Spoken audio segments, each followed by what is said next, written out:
BRS సభలో MLC కవిత మాట్లాడుతున్నారు. Live చూద్దాం. చెప్తున్నామంటే ప్రజలు కూడా మోసాన్ని గమనిస్తున్నారు. ఈ సంవత్సర కాలంలో గుర్తించిండ్రు ఈ గులాబీ కండువ వేసుకున్న వాళ్ళు ఉంటేనే తెలంగాణకు శ్రీరామ రక్ష తప్పితే వేరే వాళ్ళు ఉంటే కాదు అనే విషయం అర్థమైంది. కాంగ్రెస్ వాళ్ళు చెప్పిండ్రు, అనేకమైన కళ్ళబొల్లి మాటలు చెప్పిండ్రు, అనేకమైన లేనిపోని వాగ్దానాలు చేసిండ్రు. ఇవాళ ఏం చేస్తున్నారు? చేయగలుగుతున్నారా? ఇవాళ ఇక్కడ ఉన్న నాయకులందరికీ కూడా తెలుసు మళ్ళీ మనమే రావాలి. మళ్ళా ఎందుకంటే కొద్దిగా నష్టపోయినా ఓర్చుకుంటాం మనమే. మనకు ఆ ఫీలింగ్ ఉంటుంది, ఇది మనది, మన రాష్ట్రం అన్న ఫీలింగ్ ఉంటుంది. చాలా మంది బాధపడ్డారు, అక్క మాకు పర్సనల్గా లాభం కాలేదు అని. చాలా మందికి కాలేదు. తెలంగాణ వ్యాప్తంగా ఉన్న బీఆర్ఎస్ పార్టీ నాయకులకు చాలా మందికి కాలేదు. ఎందుకంటే మనం తెలంగాణ ఫస్ట్ అనుకున్నాం, బీఆర్ఎస్ ఫస్ట్ అనుకోలే. తెలంగాణ ఫస్ట్ ఉండాలి, తెలంగాణ అన్నింటిలో నంబర్ 1 ఉండాలని చెప్పి మనం 24 గంటలు పనిచేసినాం. ఇవాళ పనిచేస్తే కోనసీమ కాదు, ఆంధ్ర కాదు, అంతకన్నా పెద్ద ఎత్తున వరిధాన్యం మన దగ్గర వండుతున్నది.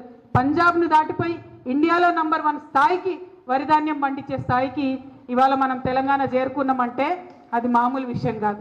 ఇదే ఖమ్మం జిల్లా, ఉమ్మడి ఖమ్మం జిల్లాలో కూడా మీరు చూస్తే సీతారామ ప్రాజెక్టు కట్టి 3.5 లక్షల ఎకరాలకు నీళ్ళు ఇచ్చింది కేసీఆర్ గారు కాదా అని నేను చెప్పి అడుగుతా ఉన్నా.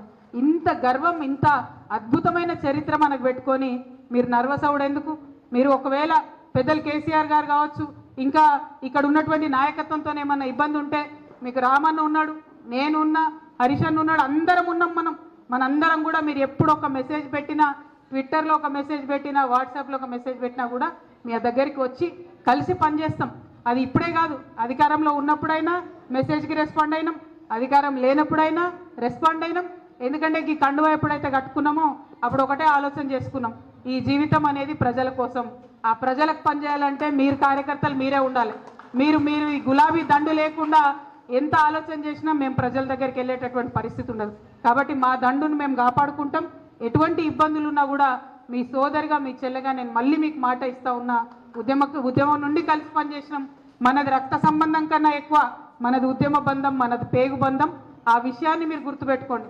ఎందుకంటున్నా అంటే పడ్డటువంటి కష్టాలు ఉద్యమంలో వేరే వాళ్ళకి అర్థం కావు. ఆనాడు ఆకలితోని కడుపు కట్టుకొని చేసినటువంటి ఉద్యమం, ఒక్కొక్క పిల్లగాడు చచ్చిపోతుంటే వాళ్ళ ఇంటికి వెళ్ళి వాళ్ళ తల్లుల్ని ఓదార్చి వాళ్ళ దుఃఖాన్ని మనం కూడా చూసినటువంటి ఉద్యమం మామూలు ఉద్యమం కాలే. ఇవాళ కాంగ్రెస్ పార్టీ ఉన్నది, ఇక్కడ కాంగ్రెస్ పార్టీ నాయకులు ఉన్నారు. ఒక్క మాట ఆలోచించాలి, 2004లో చచ్చిన పీనుగులాగా ఉండే కాంగ్రెస్ పార్టీ, దాన్ని మనం బీఆర్ఎస్ తోని పొత్తు పెట్టుకుంటేనే వాళ్ళు రాష్ట్రంలో అధికారంలో వచ్చిండ్రు, కేంద్రంలో అధికారంలోకి వచ్చి ఏమని చెప్పారు? మనకు 2004లోనే మేము మీకు ఇచ్చేస్తాం తెలంగాణ అని చెప్పారు.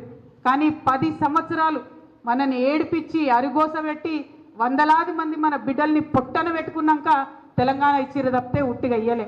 ఇప్పుడు కూడా వాళ్ళ పరిస్థితి